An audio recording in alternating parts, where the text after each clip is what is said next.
Good morning students, कैसे हैं आप सब। आई होप आप सब अपने अपने घरों में बिल्कुल स्वस्थ और सुरक्षित होंगे। तो बच्चों, इस वीक मैम ने आपको चैप्टर 9 बिंदु, चंद्र बिंदु और विसर्ग करवाया था। आई होप आप सब ने बहुत अच्छे से उसका पढ़कर अभ्यास किया होगा। चलिए एक बार हम उसको दोबारा से रिवाइज करते हैं और उसको दोहराते हैं। चलिए शुरू करें। देखिए, पार्ट 9 अनुस्वार। अनुस्वार हम बिंदु को कहते हैं, चंद्र बिंदु और विसर्ग। चलिए सबसे पहले बिंदु। बिंदु की ध्वनि कैसे होती है? अंग। ये मैं आपको पहले भी वीडियो में करवा चुकी हूँ। बिंदु की ध्वनि कैसी होती है? अंक। और ये देखिए, ये इसकी चिन्ह, ये बिंदु का चिन्ह। चलिए अब इन शब्दों को, हम कुछ शब्दों को पढ़ते हैं जो अंक से बने हुए हैं। अंक, अंडा, अंगूर, अंदर। देखिए उसी तरह ये क्या है? पतंग। देखिए इसको पढ़ने का तरीका, प त के ऊपर बिंदु तो कैसी ध्वनि हो जाएगी? आंग। तो ये बन जाएगा पतंग, पतंग। आपको भी ऐसे एक एक शब्द को तोड़कर पढ़ना है और इसका पढ़कर अच्छे से अभ्यास करना है। ये देखिए, बंदर, झंडा। Very good.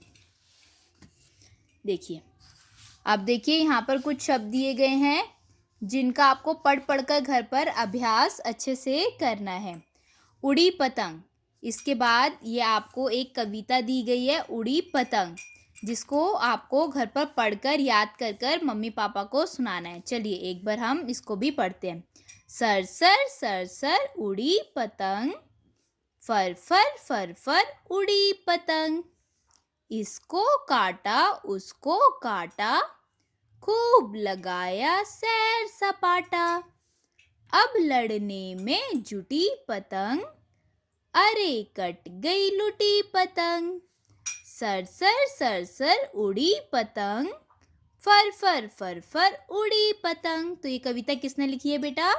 सोहन लाल द्विवेदी ने। तो आपको ये कविता अच्छे से पढ़नी है और इसको याद भी करना है। चलिए अब देखिए चंद्र बिंदु। चंद्र बिंदु की ध्वनि कैसे होती है? आंख। मुंह खोल कर बोलेंगे आप, आंख। और ये इसका चिन्ह होता है चंद्र बिंदु का। देखिए, आंख, आंख, ऊं, ऊं। आइए अब चंद्र बिंदु से बने कुछ शब्दों को पढ़ते हैं। अंगूठी, अंगूठी। आंख, उंगली, उंगली। ऊंट। ये देखिए, चांद, सांप, दांत। उसी तरह आपको ये कुछ शब्द दिए गए हैं, इनको भी आप जोड़ जोड़कर ऐसे ही पढ़ेंगे। देखिए नेक्स्ट पेज पर आपको एक कहानी दी गई है, बांसुरी वाला, जिसको मैंने आपको बहुत अच्छे से क्लास में पढ़ाया भी था और आपको इसमें से प्रश्न उत्तर भी दिए गए हैं जो आपने कॉपी में कर रहे हैं। तो इस कविता को भी सब घर पर बहुत अच्छे से पढ़ेंगे।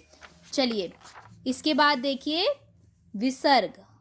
विसर्ग की ध्वनि कैसी होती है? अह। और ये इसका चिन्ह। देखिए विसर्ग को हम कैसे पढ़ते हैं? अह। चलिए शब्दों को तोड़कर पढ़ते हैं। अतः, अतः, अतः। गुड। पुनः। आप भी बोलिए, क्या है ये? वेरी गुड, पुनः। चलिए ऐसे ही नमः।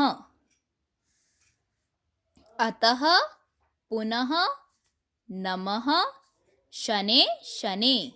ये मैंने आपको बहुत अच्छे से क्लास में समझाया है।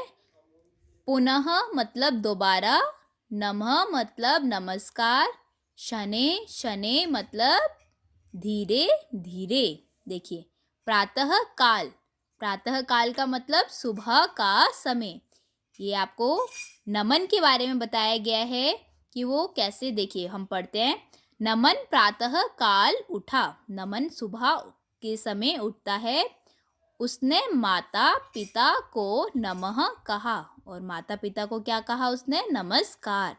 नहाकर तैयार हुआ, नाश्ता किया, माता पिता और दादा दादी को पुनः नमः कहा। फिर शने शने विद्यालय पहुंचा।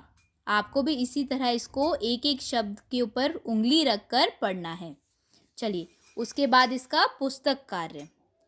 ये पुस्तक कार्य भी मैंने आपको क्लास में करवाया था, जो आपकी डेली वेबएक्स पर क्लास होती हैं, उसमें मैम आपको ये सब करवा चुकी हैं। तो आपको ये पुस्तक कार्य भी करना है। और उसके बाद यहाँ पर भी पुस्तक कार्य है। इनके ऊपर आपको इन शब्दों के ऊपर बहुत सुंदर सुंदर पेंसिल से लिखना है और इस कविता को भी अच्छे से पढ़ना है। चलिए, इसी के साथ हमारी ये रिवीजन वीडियो यहाँ पर समाप्त होती है। Thank you.